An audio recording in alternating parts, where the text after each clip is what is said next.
அல்லேலூயா. ஆகையால் தேவனுடைய நூதனை முதலாவது நீங்கள் நான் இதை போராட வாசித்தோம். வசனம் வாசிக்க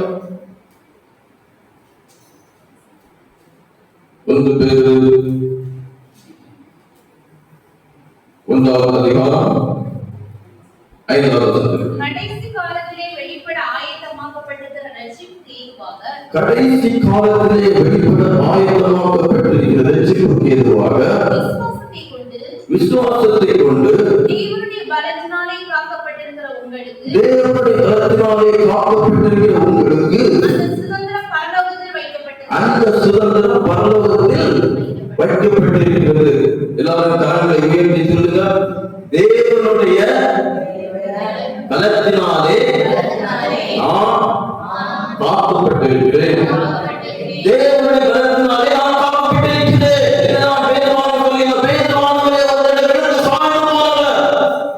இந்த தேவ பலத்தினாலே காக்கப்பட்டிருக்கிறேன் சொல்லுகிறா. ஒரு தடவை இந்த 3 தடவை அறிந்தவர் 3 தடவை இயேசுவை தெரியாது கடவுளுக்கு மத்தியிலே மனிதனுக்கு அப்படி ஆண்டவர் மறுதலித்து போனவர் தான் இந்த பேர். அந்த பேரை இந்த கல்வியை சபையை பெற்று பால் வாசலில் மேற்படவில்லை என்று ஆண்டவர் அந்த பேரையே கூட்டி உயர்த்தி உணர்வான் அன்பது மாற்றுவார்கள்.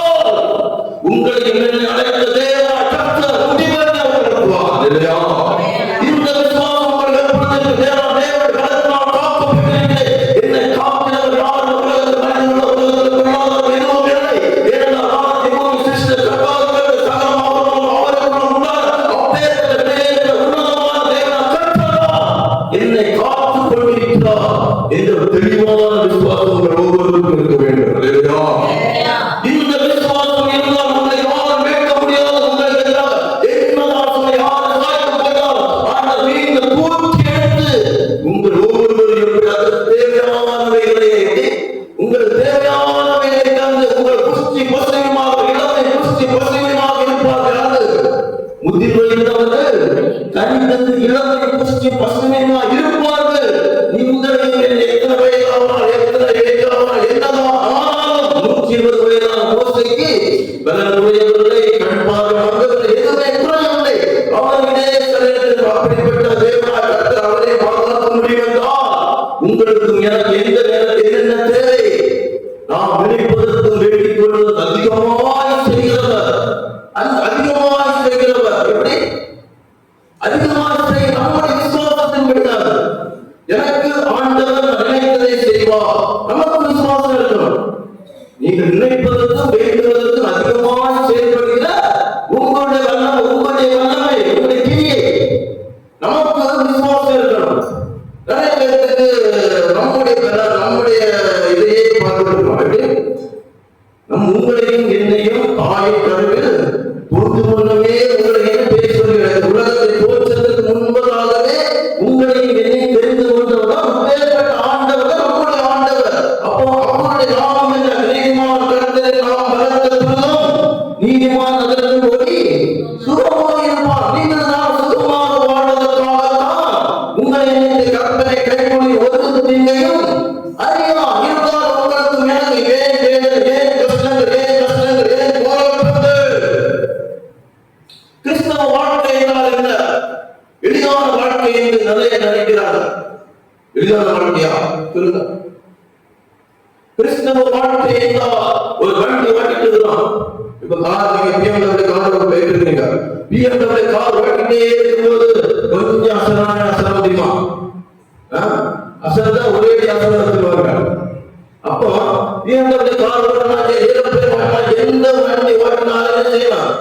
எப்பொழுதும் கண்ணு கண்ணுமாக ஜாக்கிரதையாக எப்படி சுற்றின நாலு பக்கமும் அப்படி 360 டிகிரி நம்ம கண் எப்படி இருக்கணும்?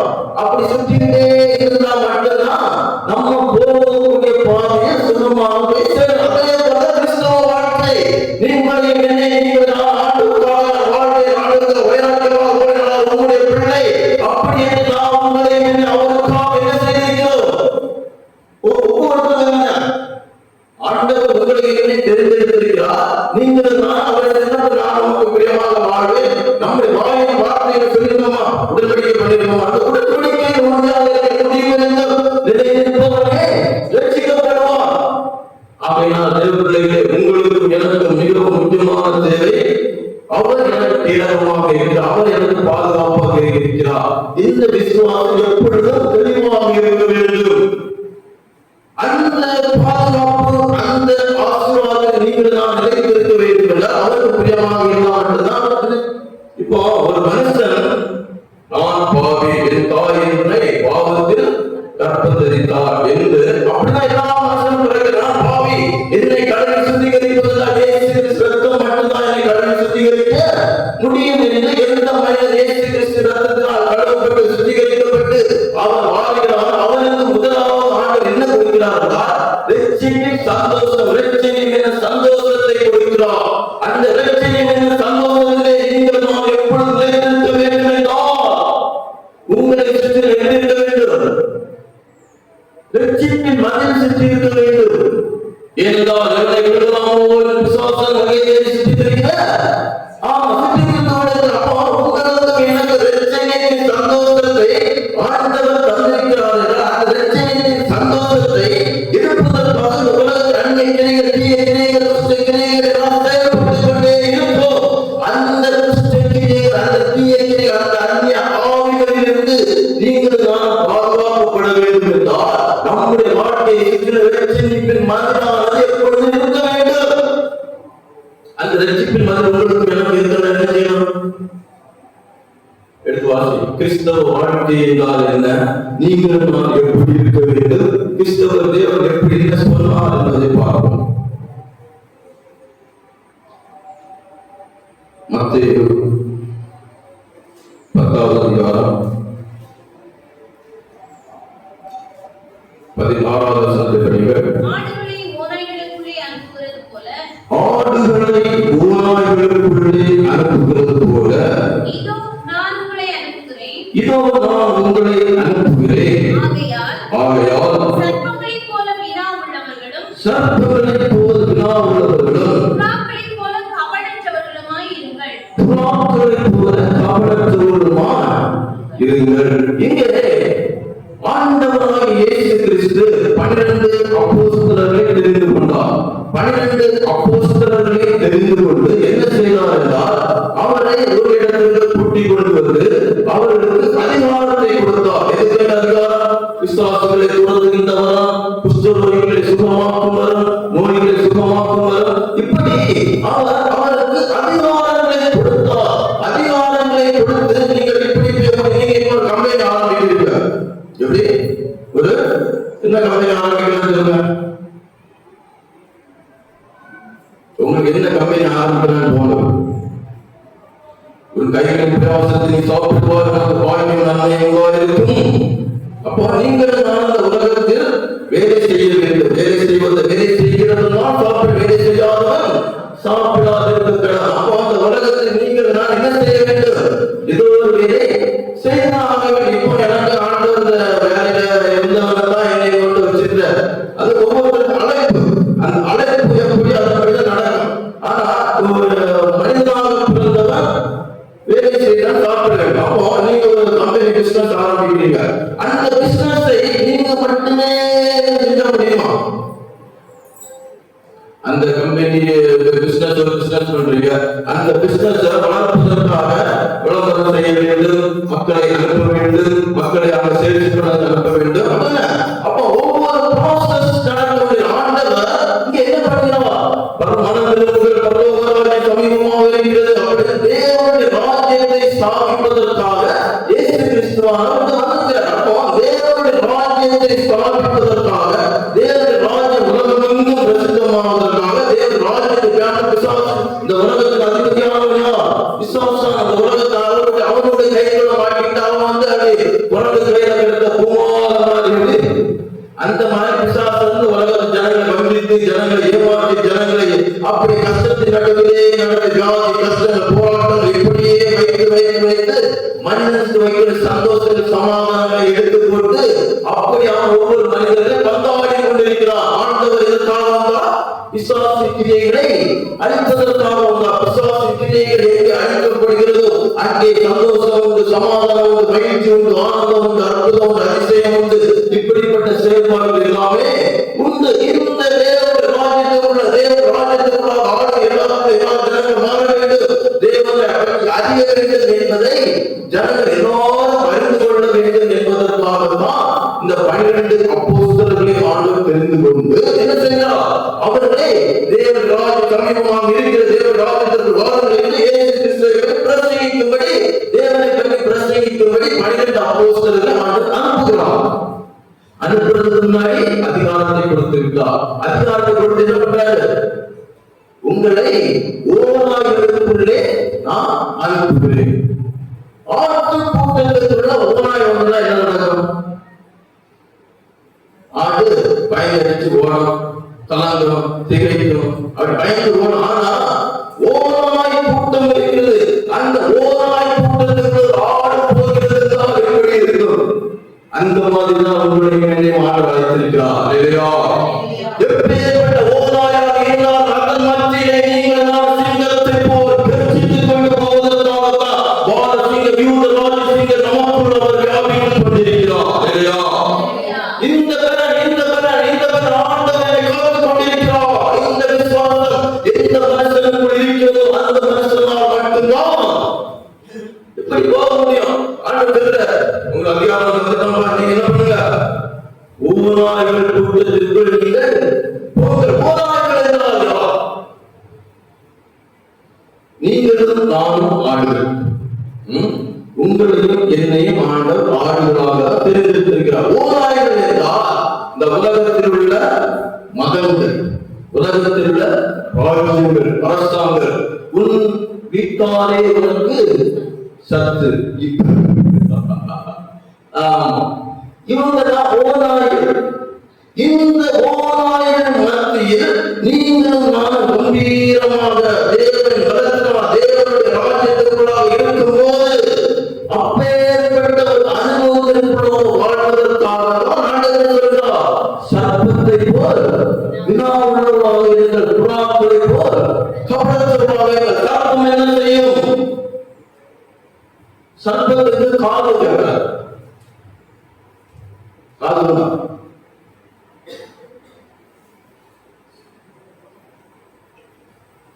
சர்ப்பத்துக்கு காது கேட்காது. அங்க என்ன பண்ணுவாங்க? பாம்பு பிடிக்கிறவங்க பாட்டு பாடுவாங்க தெரியுமா? பாம்பு பிடிக்கிறவங்க பாட்டு பாடுறது காது கேட்கறதா? அந்த அதுக்கு என்ன செய்யும் என்றால் பாம்பு வந்து நிற்கும். அதற்கு உணர்வு தான். இந்த அதிர்வு ஒரு கால் படுகிறது என்றால், ஒரு டச் படுகிறோம் என்றால் அந்த அதிர்வு இந்த பக்கத்துல நம்ம பக்கத்திலேயும் என்ன சத்தம் கேட்கிறது, யார் இருக்கா, என்ன பண்றாங்க, நம்மளை தீண்டுவாங்களா, நம்மளை தாக்குவாங்களா, நம்மளை கொல்லுவாங்களா, அதை வந்து அது என்ன பண்ணும்? இப்போ அந்த இடத்துல இருக்குன்னா அது இந்த இடத்துல உள்ள சவுண்ட் தான் கேட்கும். அது தூர இடத்துல இருக்கிற குற்றம். தற்சமயம் என்ன, இப்பொழுது என்னை எப்படி பாதுகாக்க வேண்டும், இப்பொழுது என்னை யார் சூழ்ந்திருக்கிறார்கள், இந்த இடத்தில் எனக்கு என்ன தேவை, இப்பொழுது எனக்கு என்ன பாதுகாப்பு தேவை என்பதை அது சரியாக ஜாக்கிரதையாக இருக்கும். எப்படி ஜாக்கிரதையாக நீங்கள் நினைப்பீர்கள்? எப்பொழுதும் ஜாக்கிரதையாக சட்டமும் ஜாக்கிரதையாக ஜாக்கிரதையாக எங்களுக்கு ஒழிக்கணும், எங்களுக்கு ஓடணும், எங்களுக்கு எப்படி போகணும், என்ன பண்ணணும் அப்படின்னு அது என்ன பண்ணும்? அந்த கேள்வி எழுப்பிக் கொண்டே இருக்கும். உங்க மனசுல எதற்காக என்ன பேசுகிறார், இந்த ஜனம் எதற்காக என்ன பேசுகிறார், இவர் என்ன எதற்காக இப்படி பார்க்கிறார், என்ன காரணம், என்ன விஷயம், என்ன யோசனை இருக்கிறார், இப்படிப்பட்ட கேள்வி உங்களுக்கு வர வர வர வர வர நீங்கள் அதிலிருந்து என்ன செய்யலாம்? பாதுகாக்கப்படலாம். உங்களுக்கு எதிராக ஆயிரம் பேர் எதிராக பண்ணலாம். அதனால நீங்க என்ன பண்ணணும்? பேதைகள் நெடுக போய் கண்டிக்கப்படுகிறார். பேதைகள் நெடுக போய் கண்டிக்கப்படுகிறார்கள். நீங்களும் நானும் நெடுக போய் கண்டிக்கப்படக்கூடாது. உங்களுக்கும் எனக்கும் ஆண்டு ஞானத்தை தந்திருக்கிற சர்ப்பத்தை போல வினாவுள்ளவர்களாக இருந்தால் மட்டும்தான் இந்த ஓநாய் கூட்டத்திலிருந்து நீங்கள் நான் எப்படி பாதுகாப்பு உங்களை எப்படி பாதுகாக்கிறார், அழகாக இருக்கிறார். இருந்தால் அவர் பாதுகாக்கிறவர்களாக இருந்தார்கள். இப்படி எழுதுவதே தேவையில்லை. சரியா இல்லையா? சொல்லுங்க, புரிஞ்சா புரியல? ஆடு ஓநாய்களுக்குள்ளே உங்களை அனுப்புகிறேன் அப்படின்னு எதுக்கு சொல்லணும்? ஏனென்றால் நான் உலகத்தை ஜெயித்தேன்,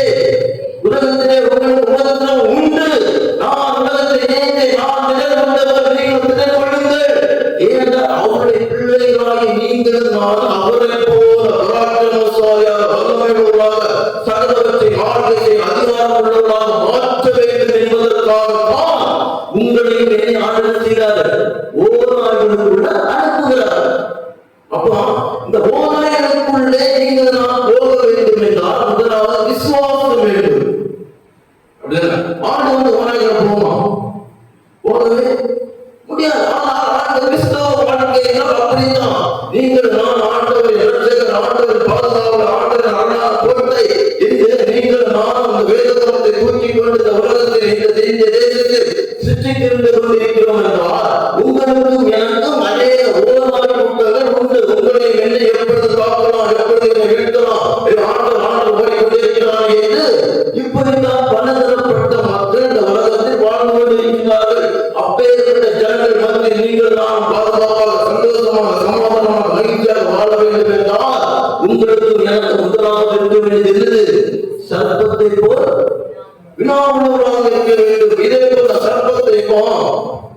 சர்ப்பத்தை போல் வினா. இப்போ எடுத்து வாசிங்க மத்தேயு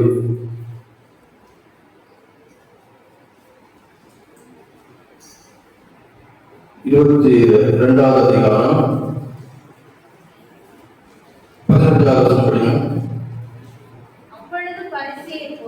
அப்பொழுது பரிசேயர் போய் பேச்சிலே அவரை அகப்படுத்தும்படி யோசனை பண்ணி என்ன பண்றாங்க?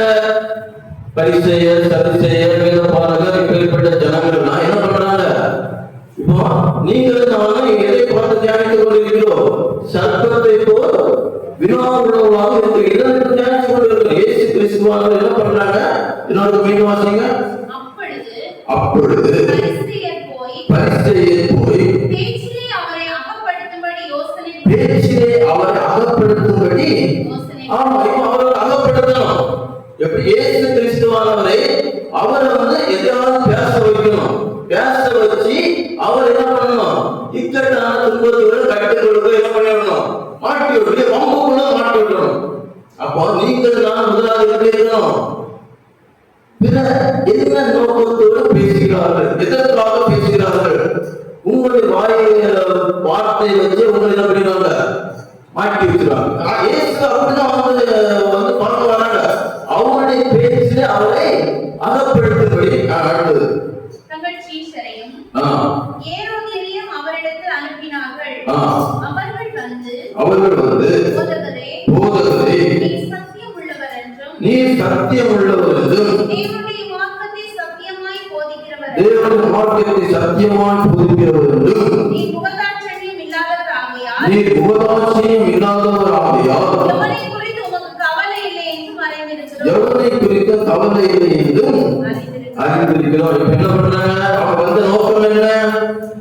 இயேசுவ அவருடைய வார்த்தையினால் ஏதாவது பேச வச்சு அவரை இப்படி பேசினார், அப்படி பேசினார், இப்படி பேசினார், ராஜா உமக்குறதே தூசிட்டார், அப்படி பாடம் பேசினார், அப்படி இப்படின்னு இயேசு ஏதாவது பேசுவாரு. அவரை கண்ணில மாட்ட வச்சுலாம் அப்படின்னு சிந்தனையோடு வந்துருந்தாங்க. வந்து என்ன பண்றாங்க? நீ சத்தியம் உள்ளவர், எப்படி உண்மை உள்ளவர், அவர் பெருமையா பேசுவாங்க. நம்ம கிட்ட வரக்கூடிய அப்படிதான் உன்னை விட்டா ஆள் உண்டா, உன்னை விட்டா வேற யாருமே இல்லை. எங்க அப்பைய மாநாடு அப்படிதான். நான் 2000 ஆமா வேலைக்கு போறேன் திருச்சி. அவருக்கு வேலை நடக்கணும்னா புகழ்ந்து பேசுவார், புகழ்ந்து பேசுவாரு. உண்மையை விட்டா யாருமே நீதான் ஒன்னாதான் முக்கியம் அப்படி இப்படி பெருமையா சொல்லி சொல்லி சொல்லி சொல்லி நான் அந்த பெருமையை உணர்ந்து நான் 2 வருஷம் அதே போல எவனே முன்னாடி விடையில எனக்கு பக்கத்துல எத்தனை பேர் வந்தாலும் எனக்கு பின்னாடிதான். அந்த அளவுக்கு வேலையை எவ்வளவு ஸ்பீடாக, எவ்வளவு பயங்கர ஸ்பீடாக ஞாபகமாட்டு செஞ்சு வேலையை சிறப்பா செஞ்சு கொடுத்துருவேன். அப்போ இங்க என்ன நம்முடைய ஆண்டவர் சொல்றாங்க, பெருமையா பேசுறாங்க. நீ சத்தியம் உள்ளவர் என்றும் தேவனுடைய மார்க்கத்தை சத்தியமாய் போதிக்கிறவர் என்றும் மனசுக்குள்ள வச்சுக்கிட்டு வெளிப்படை மஞ்சமா பேசுறாங்க. நீ முகதாட்சண்யம் இல்லாதவராகையால் எவனை குறித்து உமக்கு கவலை இல்லை. எவனை குறித்து உமக்கு எப்பேற்பட்ட ராஜாவாக எப்பேற்பட்ட ஜனமாக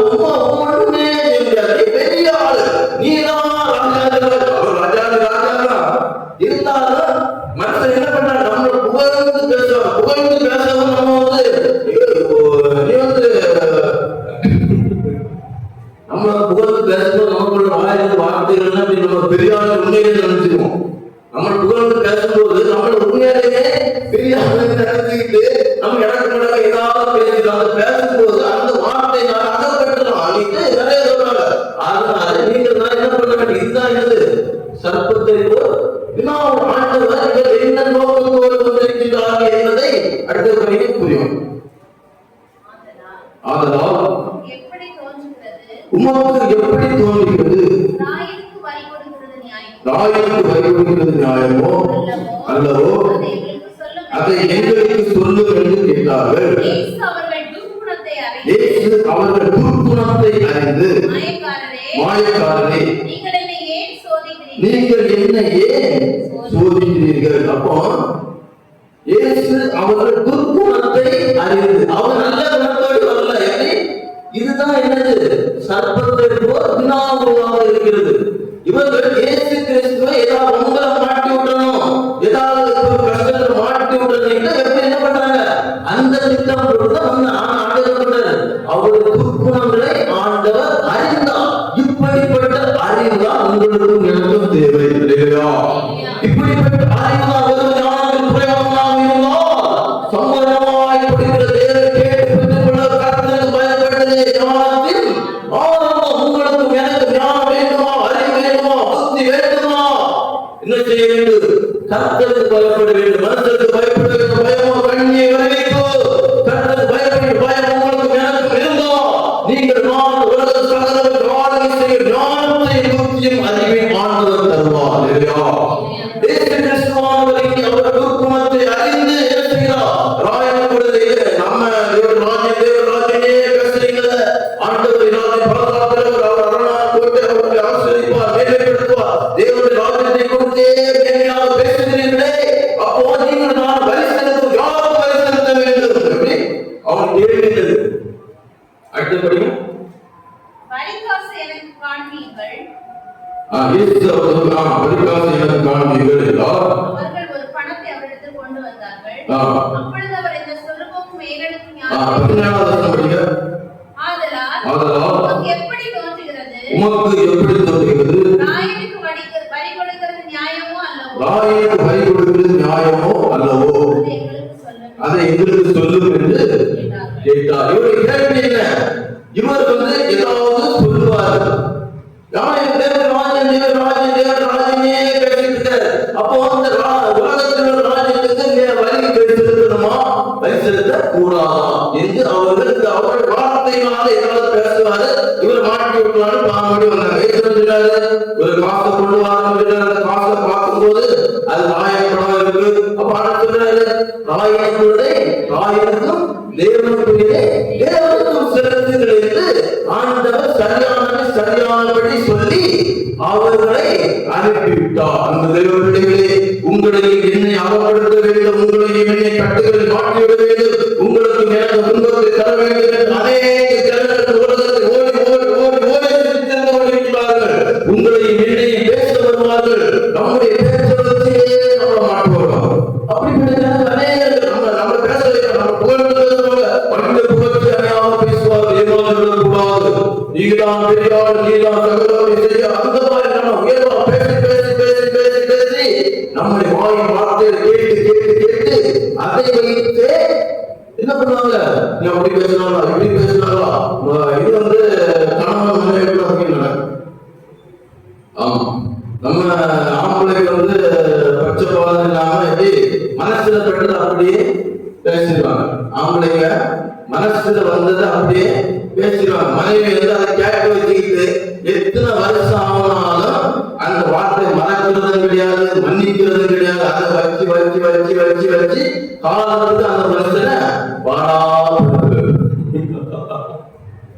ஆமா, அப்போ அன்பு தேவ பிள்ளைகளே, உங்களுடைய மனைவியாக இருந்தாலும் சரி, உலகத்தில் ஜனங்களுக்கு யாராக இருந்தாலும் சரி, என்ன நோக்கத்தோடு பேசுகிறார்கள், என்னை எதிர்பார்த்து பேசுகிறார்கள், இதை நீங்கள் சரியாக அறிந்து புரிந்து பேசுவதற்காகத்தான் தேவனாய் கர்த்த யூதனான கிரேக்கரான தேவனால் அழைக்கப்பட்டார்களோ அவர்கள் கிறிஸ்துவே தேவ ஞானமாக இருக்கிற அப்பேற்பட்ட தேவ ஞானமாக இயேசு கிறிஸ்துவானவரே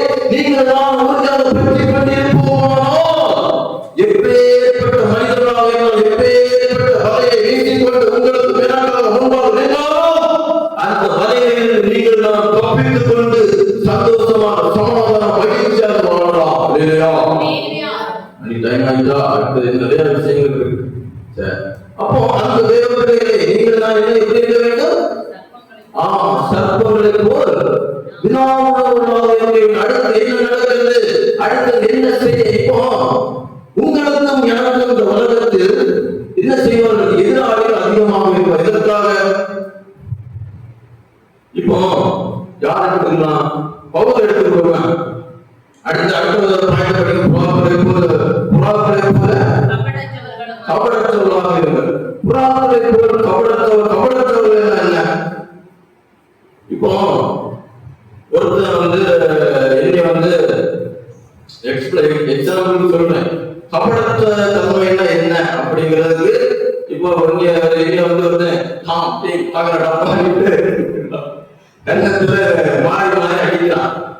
நான் புறாக்களை போல கபடத்தவனாக இருந்தோம்னா என்ன செய்வோம்னா அவனுடைய கையை பிடிப்பேன். எப்படி? அவன் கையை பிடிச்சி எப்பேற்பட்ட கை இப்படி செவந்து போச்ச, எப்பேற்பட்ட கை என் அடிச்சு செவந்து போச்சு. அவன் கை என்ன பண்ணுவேன்? தடை விட்டு எண்ணெய் போட்டு கொடுதான். இதுதான் கபடமற்ற தன்மை. புறாக்களை போல கபடத்தன்மை. இயேசுவை என்ன பண்ணாங்க? அடித்தார்கள், துப்பினார்கள், அவரோட முதுகுலால் அப்படி இப்படி எவ்வளவு கஷ்டப்படுத்தினாங்க. ஆனா அவரு ஒரு வார்த்தையும் பேசல. அப்போ புறாக்களை போல கபடத்தவர்களாக இருக்க வேண்டும் என்றால் உங்களை அடிக்கிற யாரும் அடித்தாலும் சரி, ஒரு மனிதர் பலவந்தனம் பண்ணாலும் சரி, உனக்கு இருக்கிறது எல்லாத்தையும் கேட்டாலும் சரி, என்ன பண்ணலாம்? அவங்களுடைய மனசை காயப்படுத்தாத அளவுக்கு நம்ம புறாவை பாருங்க. அது மாதிரி உங்களுக்கு புறாவை பார்த்தீங்கன்னா தெரியும். அதே போல புறாவை கபடற்றவர்களாக இருக்க வேண்டும் என்றால் உங்களையும் என்னையும் யாரால் ஏதாவது செய்ய விரும்பினால் என்ன செய்ய வேண்டும்? உடனே அதிகாரத்தை வைத்து அவர்களை ஒன்றும் செய்ய முடியாமல் பவரா இருக்கணும். இல்லைன்னா என்ன பண்ணணும்? 1 ராஜாக்கள் 13வது அதிகாரம் 4வது வசனம் படிங்க. பெத்தேலில் இருக்கிற அந்த பலிபீடத்திற்கு எதிராக தேவனுடைய மனுஷன் கூறின வார்த்தையை ராஜாவாகிய யெரொபெயாம் கேட்டபோது அவனை பிடியுங்கள் என்று தன் கையை பலிபீடத்திலிருந்து நீட்டினான். அவனுக்கு விரோதமாய் நீட்டின கை தன்னிடமாக முடக்க கூடாதபடிக்கு மறந்து போயிட்டு. இங்க தேவனுடைய மனுஷன் உங்களையும் என்னை தேவனுடைய பிள்ளைகளாகத்தான் ஆண்டவர் அதிகாரத்தை தந்து ஆசீர்வதித்து இந்த உலகத்தில் வேதாகமத்தை தந்து உங்களையும் என்னை அபிஷேகம் செய்திருக்கிறார். நீங்கள் பரிசுத்த ஆவியானவர் உங்களுக்கு எனக்கு அபிஷேகத்தை ஊற்றிருக்கிறார். பரிசுத்த ஆவியானவர் அபிஷேகப்பட்ட ஆவியானவர்கள் பயமுள்ள ஆவியை கூடாமல் பலமும் அந்த தெளிந்த புத்திமான ஆவியை உங்களுக்கு அப்பாவியாவை கூப்பிடப்படுகிற புத்திர சுவிகாரத்தின் ஆவியை உங்களுக்கும் எனக்கும் தந்து அப்பேற்பட்ட ஆவியானவர் உங்களுக்கும் எனக்கும் செயல்பட்டு கொண்டு அந்த ஆவியானவர் கனத்தை தான் நீங்கள் தான் என்ன செய்ய வேண்டும்? பயன்படுத்தி யெரொபெயாம் ராஜா, அந்த யெரொபெயாம் ராஜா என்ன பண்றாரு? ஆண்டவருடைய பிள்ளை பெத்தேல் அப்பத்தின் வீடாகி இயேசு கிறிஸ்துவ தேவனுடைய வீடாகி இடத்தை என்ன செய்யலாம்? பலிபீடத்தில் இருக்கிற கோயில்களை கட்டி வைத்து மக்களை ஆராய்ச்சி வைக்கலாம். அங்கே யெரொபெயாம் தேவனுடைய செய்யாதே, தப்பு, அப்படி பண்ணாதே, இப்படி பண்ணாதே என்று சொன்ன போது இவனை பிடியுங்கள் என்று கையை நீட்டும் போது அந்த கையை திரும்ப முடியல. அப்போ இதுதான் உங்களுக்கும் எனக்கும் ஆண்டவர் தந்த அதிகாரம் இல்லையா? இந்த அதிகாரத்தை தான் ஆண்டவர் ஒவ்வொரு தர விரும்புகிறார் இல்லையா? இந்த அதிகாரத்தை பெற்றுக்கொள்ள வேண்டும், இந்த ஆளுமை பெற்றுக்கொள்ள வேண்டும். உனக்கு விரோதமாக எதிர்பார்க்கும் எந்த ஆளும் வாழ்க்கிறது போகும். நமக்கு விரோதமாக வாயினங்கள் எது பண்ணலாம், எது பண்ணலாம். ஆனால் உங்களை என்னை அணுகவே ஒரு பக்கத்தில் 1000 பேர், ஒரு வலது பக்கத்தில் 10,000 பேர் விழுந்தாலும் அணுகாது. அந்த தேவ பிள்ளைகளே, உங்களுக்கு என்னை பாதுகாக்க ஆண்டவர் இன்று ஜீவித்துக் கொண்டிருக்கிறார். இன்று நம்மோடு உங்களை என்னை பரிசுத்த ஆவியானவர் முத்திரை போட்டு வைத்திருக்கிறார். உங்களை என்னை அவரோட ஈஸ்வரர் பிடித்திருக்கிற என்னை எண்ணிலும் ஒருவர் என் கையிலிருந்து பிடிக்கவும் முடியாதுன்னா ஆண்டவர் நம்மை பிடித்திருக்கிறார். நம்முடைய அவருடைய கரத்தை இருந்து அவரை யாரும் நம்ம பிரித்துட்டு போக முடியாது. என் பிதா என்னிலும் பெரியவர் என் பிதா, அவருடைய கடமையிலும் உங்களை யாரும் வைத்துக் கொள்ள முடியாது. அப்போ உங்களையும் என்னையும் ஆண்டவர் நித்திய ஜீவனுக்கு நியமித்திருக்கிறார். நித்திய ஜீவனை சுதந்திரித்துக் கொண்டு அவரோடு கூட 1000 வருஷம் அரசாள வேண்டும். அவரோடு கூட நிச்சயமாக அவரோடு கூட சந்தோஷமாக சமாதானம் மகிழ்ச்சியாக வாழ வேண்டும். ஏனென்றால் அவர் ஆதாமை ஏவாளை படைத்ததற்காக இந்த ஜனங்களோடு நான் உறவாட வேண்டும், இந்த ஜனங்களை எனக்கு ஏற்படுத்த புதிய சொல்லி வருவார்கள் என்பதற்காக தான் அந்த மனிதனை உண்டாக்கினார். அந்த செயலை செய்வதற்காகத்தான் உங்களோடு என்னோடு ஆழ்ந்த உறவு கொண்டு உங்களோடு என்னோடு ஐக்கியமாக அவருடைய பிள்ளைகளாக சந்தோஷமாக சமாதானம் நிச்சயமாக வாழ்வதற்காகத்தான் இப்பேற்பட்ட செயல்களை இந்த நாள் வரை செய்து கொண்டு உங்களை என்னை பாதுகாத்துக் கொண்டிருக்கிறார். தேவ பலத்தினால் இந்த பலத்தினால் நீங்கள் நான் காக்கப்பட்டிருக்க உங்களுக்கும் எனக்கும் முதல் செலுத்தப்படுகிற ஒரு பேரு மூன்றாவது பேரு ஒண்ணு 5. கடைசி காலத்திலே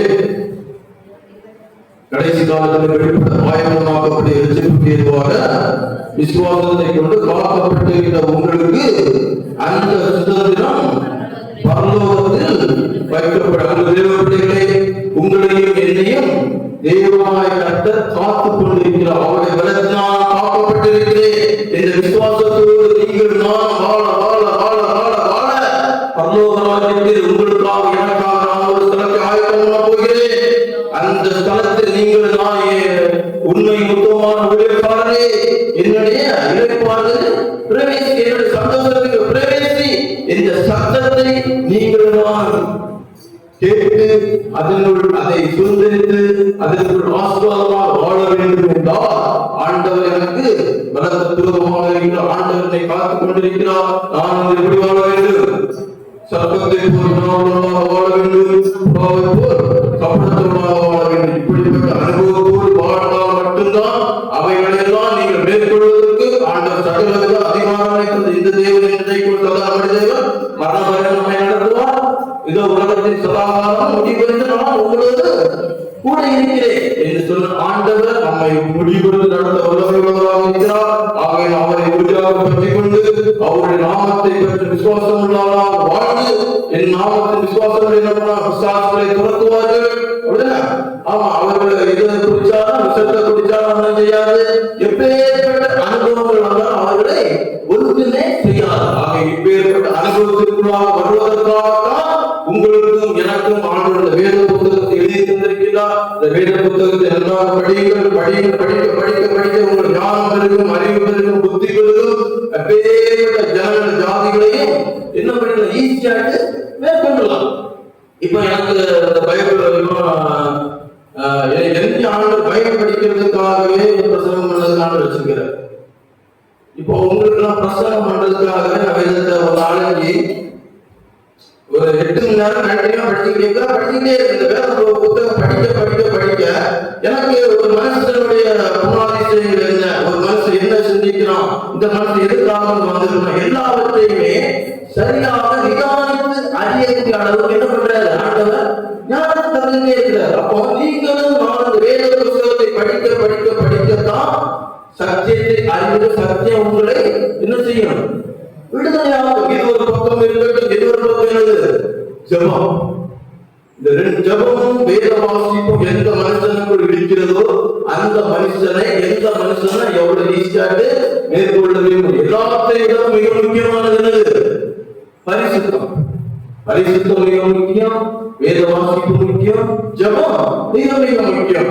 இப்பேற்பட்ட முக்கியமான அனுபவத்தை நீங்கள் நான் உறுதியாக பற்றிக் கொண்டு அதை விடாப்பியாக செய்து நிறைவேற்றுவோம் என்றால் உங்களுக்கும் எனக்கும் ஆண்டவர் நித்திய ஜீவனை சுதந்திரித்துக் கொண்டு பரலோகத்தில் அவரோடு ஆளுகை செய்த அதிகாரத்தை தருவார். இதற்குள்ள வாக்கியங்களை ஆண்டவர் ஒவ்வொருவரும் அருள் செய்வாராக.